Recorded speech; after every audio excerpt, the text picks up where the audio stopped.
네. 네. 자, 마니커 닭고기와 함께 든든하고 건강한 하루 보내시고요. 아니 카리나가 이재욱이라는 사람하고 살기나 보지?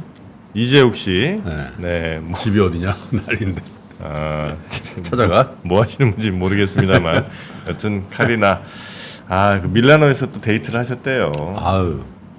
밀라노에서 그게 딱 찍힌 모양입니다. 그렇구나. 네, 뭐 잘 모르겠습니다,만 좋긴 좋겠다. 누가요? 이재욱. 왜? 카리나랑 사귀어서? 그럼. 카리나 씨도 좋겠죠 뭐. 예. 참 예쁜 두 분. 네. 그분들도 아마 사랑하세요. 그분들도 분명히 닭고기 닭가슴살로 아마 다이어트 할 겁니다. 네. 예, 마니커 닭고기로 하시고요. 네. 우리 함께하는 류종훈 기자도 근육이 벗겨놓으면 장난 아닙니다. 네, 마니커 닭고기 덕분이고요. 어서 오십시오. 네. 안녕하십니까, 류종훈입니다. 네, 네. 반갑습니다. 저도 닭가슴살 많이 먹고 있습니다. 많이 드시죠? 네네. 네, 마니커로 드시고요. 네, 앞으로 바꾸겠습니다. 뭐야? 뭐야? 지금 안 먹었단 말이야. 쓸데없는 얘기 왜 하고 그래? 사실 제가 뭘 먹고 있는지 몰랐어요, 저는. 그래, 그게 마니커일 네. 거예요. 그렇겠죠? 네. 마니커니까 그렇게 됐죠. 네. 카리나 소식에 지금 많이들 슬퍼하고 계신데 주식시장이 진짜 많이 빠졌더라고요. 주가 한번 띄워주시면 좋겠는데 제가 준비했거든요. 카리나 주가, SM 주가요? 네, 카리나 주가 아닙니다. SM 주가가 어제 하루에만 3.47% 빠졌습니다. 네, 77,900원인데요. 보면 저기 지금 파란색이 지금 많은 이들의 눈물로 보인다는 말이 많습니다. 바다다 바다. 눈물 바다야. 네. SM은 주가가 빠졌는데 간밤에 이제 뉴욕 증시 같은 경우에는 올랐죠. 조금 혼조세를 보였어요. 나스닥은 이제 전장 대비 0.37% 올랐는데 다우존스는 0.25% 조금 내렸고요. S&P 500 같은 경우에도 0.17%가 올랐습니다. 보면은 지금 PC 발표 앞두고 조금 혼조세를 보이는 것 같은 느낌이 드는데요. 지금 오기 직전에 뉴스가 하나 들어왔는데 네. 쿠팡이 네. 이제 연간으로 처음으로 흑자 흑자? 달성을 했다고 합니다. 오. 처음으로 했고 이제 뭐 6,400억 정도 흑자를 달성을 했다고 하고 네. 매출도 역대 최고 규모인 31조 정도 했다고 합니다. 아니 안 나는 집이 없지 사실. 쿠팡이요? 네. 그쵸, 거의 쿠팡으로 많이 사고. 그러니까. 저도 네. 거의 매일 사는 것 같습니다. 어제 밤에도 저는 그 쿠팡 이츠로 뭐? 그 치킨 한 마리 배달 시켜 먹었죠. 아니 마니커 먹고 또 다른 치킨 먹는 거야? 아니 그 치킨집이 마니커 닭고기로 그렇겠지. 치킨집이죠. 그거 확인했지? 확인 안 하면 안 먹죠 저는. 자, 뉴스 한번 가볼까요? 네, 뉴스 가기 전에 하나만 더 말씀드릴게요. 네. 비트코인이 난리거든요, 지금. 비트코인 혹시 투자하시는지 모르겠는데 주변에 이제 하는 분들이 하나둘씩 좀 많아지는 것 같더라고요. 또 왔어, 때가 왔어. 네, 지금 준비한 거 보시면 오늘 방금 들어오기 직전에 이제 네. 기준으로 7,850만 5천 원을 지금 기록을 했습니다. 7,800? 네, 와. 어제 이제 속보가 막 들어올 때 55,000달러 돌파했다라는 이야기가 나왔는데 밤새 또 막 올랐더라고요 보니까. 투자를 하신 분들은 축하드립니다. 네. 네. 비트코인 갈 거란 얘기가 참 많았는데 에이, 또 그렇게 가겠어? 뭐 그러니까. 반감기 뭐 또 이번에도 그럼 뭐 다 샀지 뭐 이미 그런 생각을 했는데 그러니까. 진짜 또 가네요. 네, 와. 뭐 어떻게 될지 좀 더 주고 봐야겠지만 지금은 잘 가고 있는 것 같습니다. 네. 근데 첫 번째 뉴스는 애플 이야기를 가져왔습니다. 네. 애플이 그동안 이야기가 무성했던 애플카를 결국에는 포기했다라고 하는 소식이 들려왔습니다. 그거 잘했구만. 네, 아침에 이제 블룸버그 통해서 나왔거든요. 네? 네. 네, 잘한 것 같다라는 지금 의견이 조금 많기는 한데 네, 그래요? 주가는 잘했다는 그런 의미인 것 같습니다. 어제보다도 조금 0.12% 오르는 상황에서 장을 마쳤거든요. 보시면은 이제 준비한 거 보시면 이제 블룸버그가 아침에 이제 갑자기 속보처럼 나왔고 브레이킹이 뜨고 나서 이제 분석 기사가 지금 막 쏟아지고 있는데 네. 애플이 결국에는 전기차를 10년 동안 진행해왔던 이제 타이탄 프로젝트를 네. 이제 결국에는 마감을 했다라는 건데 어떻게 된 거냐 하면은 지금 2014년도에 이제 자율주행 전기차를 만들겠다고 하면서 네. 그때 이제 타이탄 프로젝트라는 거를 시작을 했고 지금까지 한 2,000명 정도의 지금 직원들이 근무를 하고 있습니다. 여기에 대해서는 뭐 매년 개발을 한다 만다. 우리나라에서도 기아, 현대차와 협력을 한다 만다. 그래서 이야기 2년 많았잖아요. 전인가 3년 전이 그래서 기아 현대차 얼마 올랐어요 그때. 그때, 네. 애플카 찍어낸다고. 에휴. 최고점 올라갔었죠 그때. 아유. 아직도 그거 회복 못했죠? 거의 비슷하게 못했죠. 지금 기아는 가려고 회복했고 네. 현대차는 그래요? 아직 모자라. 네. 저 PBR 덕분에 지금 많이 회복을 현대차도 했는데 회복했다. 거의. 했어요? 네. 현대차도 최근 25만 원 그러니까, 돌파했으니까 회복했네. 네, 회복했던 걸로 네. 기억을 합니다. 근데 이제 이게 결국에는 지금까지는 애플카가 과연 될 거냐 말 거냐라는 이야기가 나오면서 비용이 굉장히 많이 투입됐거든요. 애플이 공식적으로 발표는 하고 있지는 않지만 수십조가 들어갔다고 하고요. 여기에 대해서 지금 임원들도 많이 나왔다 들어갔다 했고, 최근에는 지난달에 이제 주요 핵심 임원 중 한 명이 리비안이라고 하는 경쟁업체로 옮겨왔습니다. 리비안은 뭐 테슬라 킬러라고도 불리는데 이제 미국의 전기차 전문 업체인데, 일로 이제 이쪽으로 하드웨어 전문 담당이 이제 임원이 옮겨가면서 애플이 결국에는 조금 자율주행 전기차를 포기하는 게 아닌가라는 이야기가 나오고 있었는데, 오늘 이제 아침에 공식적으로 이제 발표를 했습니다. 여기에 근무하던 소프트웨어 이제 엔지니어들이라든지 뭐 개발자들은 아무래도 AI 프로그램 쪽, 프로젝트 쪽으로 지금 투입이 된다고 하고요. 네. 또 하드웨어 쪽이랑 자동차 디자인을 했던 이제 그런 기술자들 같은 경우에는 아무래도 좀 공고사직이라든지 또 다른 쪽으로 가야 될 길을 좀 찾아야 되지 않겠냐라는 이야기가 나오고 왜 있습니다. 포기했지? 왜 포기했냐? 제가 볼 때는 저 전기차를 포기한 게 아니라 자율 전기차라서 포기된 것 같아. 네, 뭐 자율이 되나? 아, 지금 여러 가지 한 세 가지 밸류업도 안 이유 되는데. 정도가 그러니까 전기차 만들자고 하면 뭐 그거 할 수 있는데. 그 전기차야 할 수 있지. 근데 이제 자율 주행을 하려니 그게 안 되더라. 근데 전기차만 해가지고 뭐 경쟁력이 있겠냐 이거지. 테슬라라든지 이미 그렇죠. 다 막 갔는데. 그러니까 여기다 자율을 넣어서 이걸 역전시켜 보겠다는 게 자율 자체가 지금 다 포기되고 있잖아요. 많이들 자율주행이. 포기를 하고 있죠 지금. 네. 뭐 말씀하셨듯이 지금 세 가지 정도 이유가 포기의 원인으로 꼽히는데, 하나는 전기차의 이제 성장세가 좀 둔화되고 있다는 점, 또 하나는 자율주행 개발에 지금 어려움을 겪고 있다는 점, 또 하나는 이제 생성형 AI에 대한 지금 자원을 조금 몰아줄 필요가 있다라는 점이 지금 이유가 됐는데, 말씀하셨듯이 자율주행이 굉장히 지금 개발이 힘듭니다. 그렇죠. 준비한 자료를 하나 보시면은 이제 미국의 캘리포니아의 이제 DMV라고 하는 곳에서 이제 매년 이곳에서 지금 자율주행을 테스트하고 있는 업체들에 대해서 보고서를 내고 있는데, 네. 작년 보고서를 보시면은 하나, 둘, 세 번째가 지금 애플입니다. 애플이 테스트 드라이버와 그리고 이제 자율주행 시스템에서 이제 자율주행이 중간에 해제된 경우가 가장 많았던 걸로 지금 집계가 됐거든요.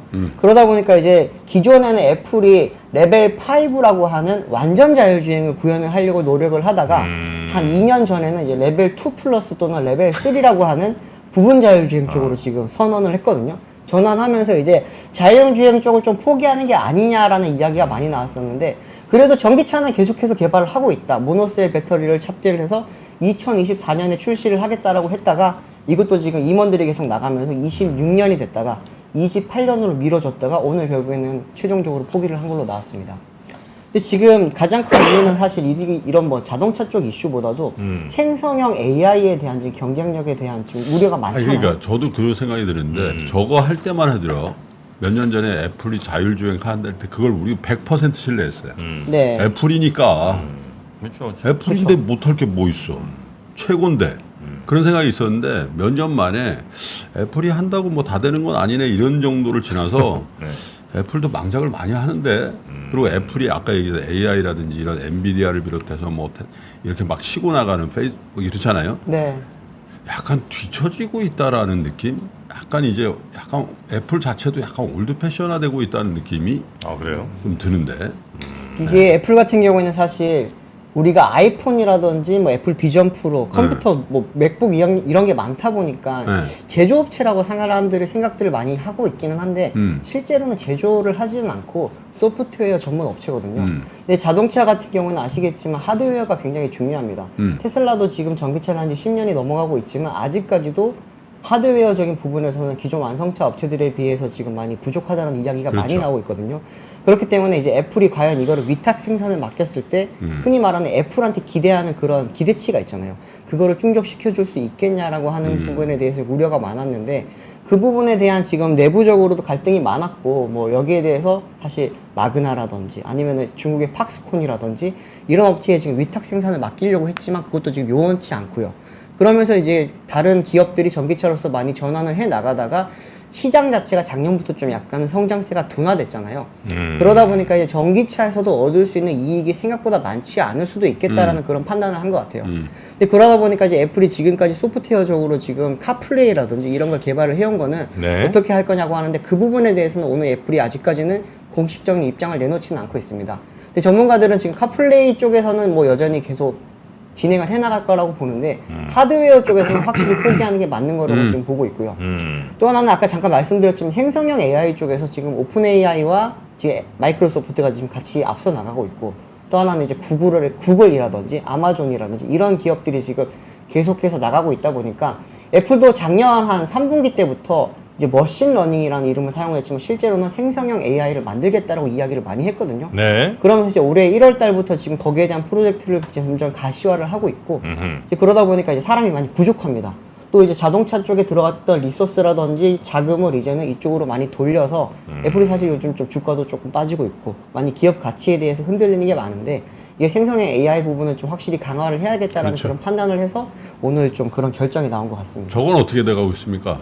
얼굴에 쓰는 거. 비전 프로, 네. 얼굴에 쓰는 그 어지럽다고 난리던데. 비전 프로가 네, 지금 처음에는 뭐 얼리 어답터들 사이에서 네. 굉장히 뭐 유행처럼 번지고 있었는데, 이게 어느 정도 지금 판매가 되고 나서부터는 거기에 대한 부작용들이 조금 당근에 많이 엄청 나오고 있죠. 나온대요. 아, 비전 프로요? 네. 아, 그래요? 근데 너무 비싸요. 안 살 것 같아요. 얼마예요? 지금 한 400? 600만 원 정도. 600 이에요? 네.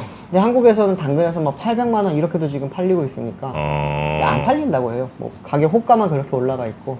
아니 그 비전 프로를 당근에서 600만 원짜리를 800만 원에 산다고?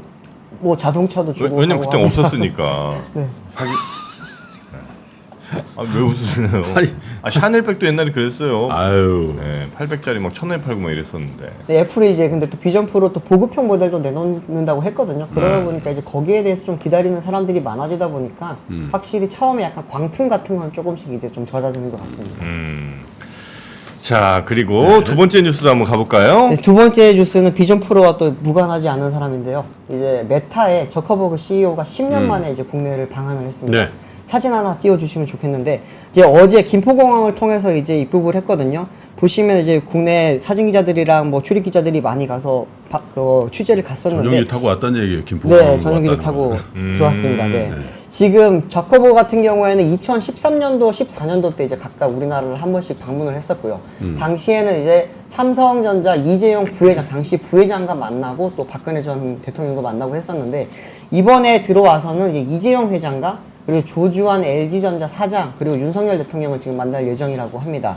특히나 지금 이번 방문에 지금 가장 큰 목적 같은 경우에는 뭐 방금 말씀했던 비전 프로의 지금 가장 큰 경쟁 모델이라고 할 수 있는 게 메타의 퀘스트라고 하는 모델이 있습니다.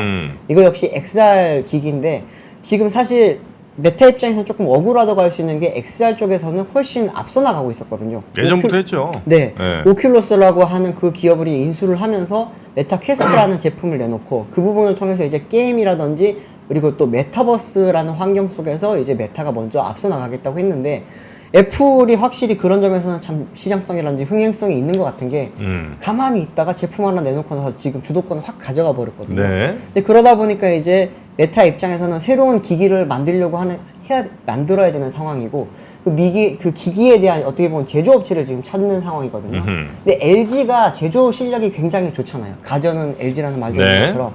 그러다 보니까 이제 LG와 그런 협력 관계를 가져갈 건데, 메타 입장에서는 또 소프트웨어랑 그리고 이제 기존의 XR 기기에 대한 노하우를 많이 가지고 있다 보니까 그 부분을 좀 많이 협력하지 않겠냐라는 지금 기대가 있고요. 또 하나는 최근에 이제 메타도 AI 쪽에 지금 많이 그렇죠. 남아라고 하는 걸 통해서 지금 힘을 싣고 있는데, 이 부분에 대해서는 아마 삼성전자와 협력이 좀 많이 기대가 된다고 합니다. 지금 라마 같은 경우는 결국에는 엔비디아 칩을 활용을 해서 지금 구축을 하고 있는데, 엔비디아 칩이 아시다시피 지금 쇼티지가 나고 있고 가격도 너무 비쌉니다. 그러다 보니까 여러 지금 경쟁 업체들이 이제 반 엔비디아 진영처럼 점점 구축을 하고 있는데, 메타 입장에서도 지금 삼성전자의 그런 어쩌면은 이제 반도체 쪽, 그리고 이제 AI 반도체와 이제 파운드리 쪽을 지금 방문을 해서 네. 그 부분에 대한 좀 협력을 좀 논의를 하지 않겠냐라는 그런 이야기를 많이 하고 있고요. 또 뭐 윤석열 대통령과도 만나서 그런 이야기를 할 거라고 이야기는 하는데, 뭐 윤 대통령과는 어떤 이야기를 할지는 조금 더 두고 봐야 될 것 같아요. 비전 프로는 어디서 만들어요?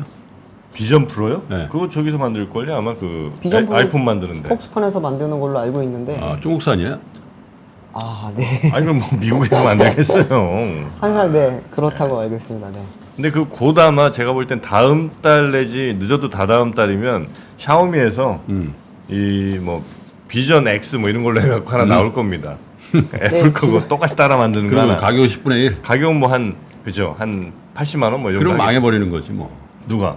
비전 프로가 그 팔리나. 뭐 하여튼 나올 거예요. 예. 글쎄요, 뭐 과연 망할지는 모르겠어요. 왜냐하면 이게 애플 제품을 쓰는 분들은 이제 애플에 대한 충성도가 굉장히 높거든요. 또 하나는 이제 어쩌면은 애플 같은 경우에는 IT 기기 안에서는 약간의 명품처럼 지금 자리를 잡고 있기 때문에 이게 하드웨어적인 성능보다도 그 가치, 브랜드 가치에 대해서 좀 많이 비중을 두다 보니까 쉽게 넘어갈 수 없진 않을까 싶은데 사실 경쟁에 대한 그런 우려가 많기는 합니다. 왜냐하면은 지금 소니도 현재 지금 XR 관련된 기기를 최근에 CES에서 발표를 했고 말씀하셨듯이 샤오미라든지 중국 기업들도 지금 그걸 사실 준비를 하고 있거든요.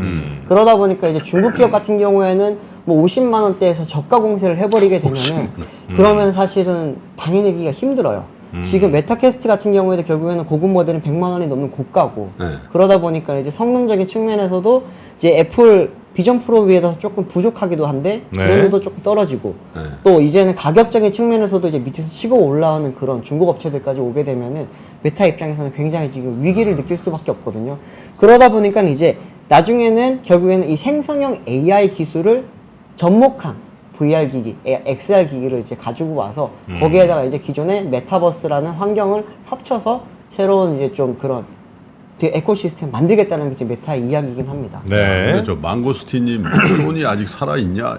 이렇게 지금 소니 엄청 잘 나갑니다. 좀 잘 나갑니다. 네. 소니는 뭘로 잘 나가죠? 소니 플레이스테이션 잘 나가고요. 플스 잘 나가요. 네, 그리고 이제 또 엔터 쪽에서는 사실 지금 거의 제일 잘 나가는 기업이라고 볼 수 있고요.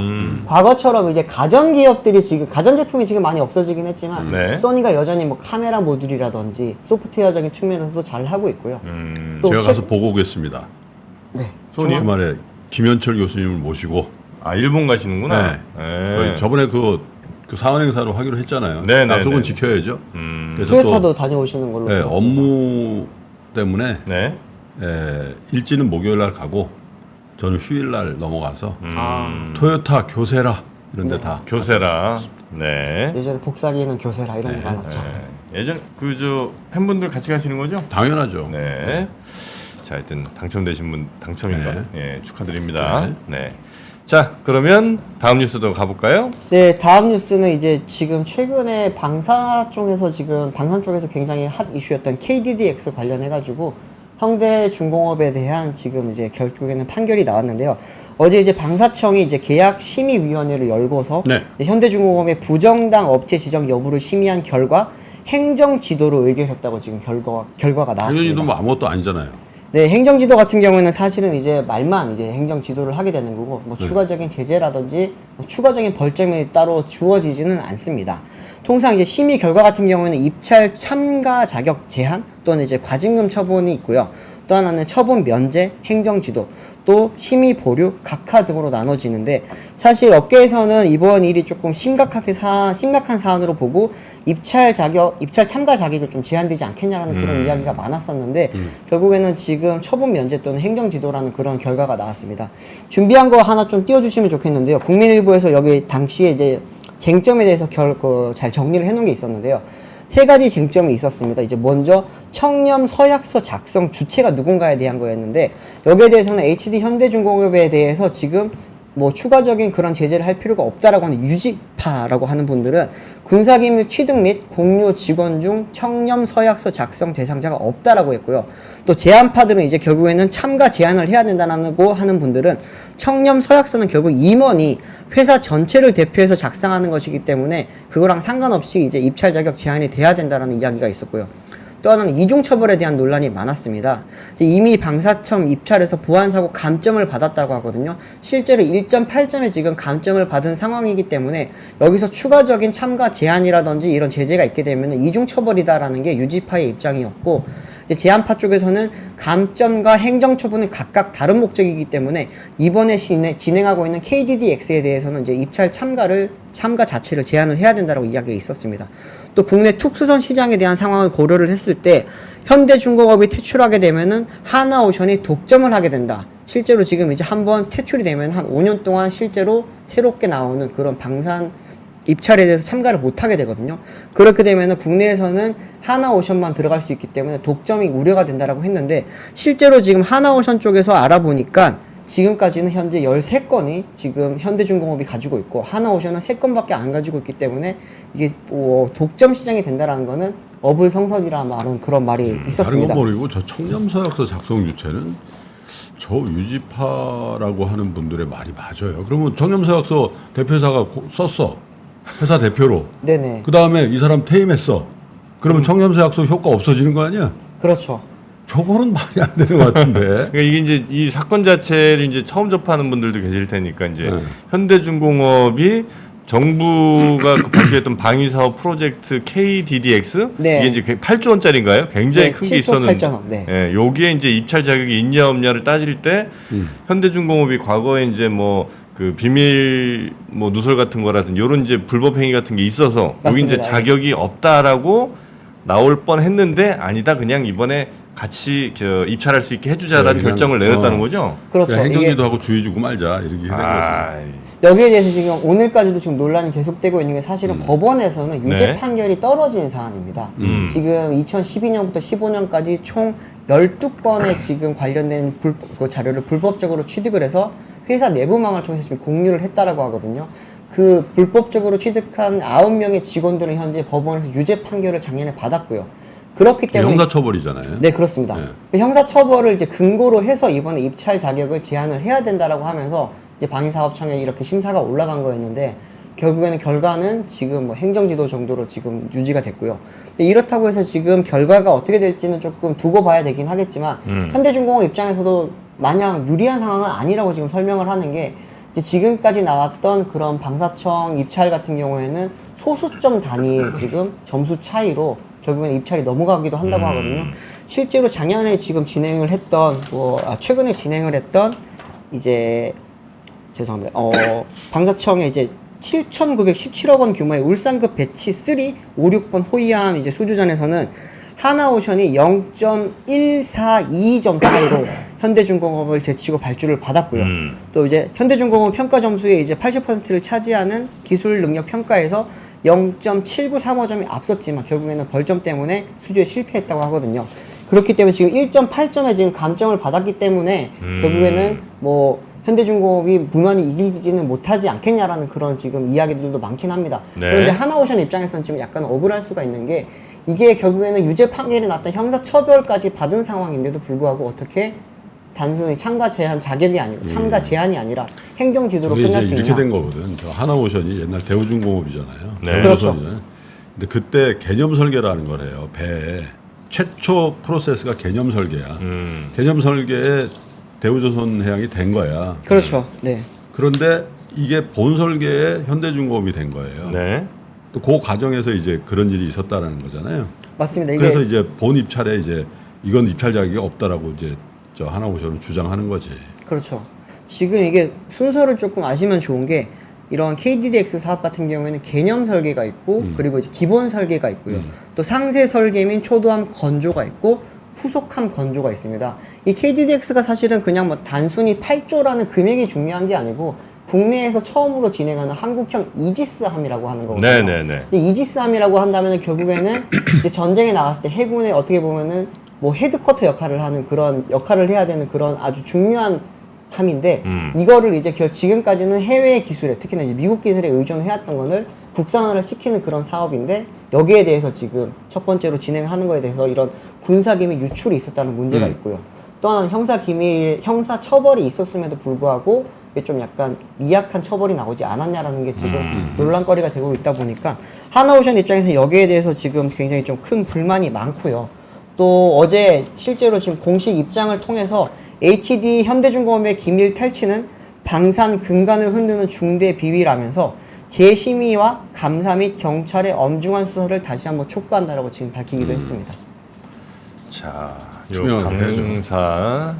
방산 관련된 뉴스까지 우리 류종훈 기자가 전해 주셨습니다. 유종훈 기자가 네. 그 업체들 얘기는 속속들이 잘하시네. 특히 자동차니 뭐 이런 쪽. 워낙 이제 올해 또 취재하셨고, 네, 또 마니커 닭고기도 많이 드시고. 정식 자동차 기자협회 회원이에요. 네, 맞습니다. 네, 그렇습니다. 제가 최근에 한국자동차기자협회에 회원사가 TV가 됐어요. 네. 삼포 TV가. 아, 네네네. 정 대표님 그건 모르죠? 예? 모르시지? 아, 이거 중요하죠. 자동차 산업이 우리나라에 또 미친 영향이 크니까요. 네.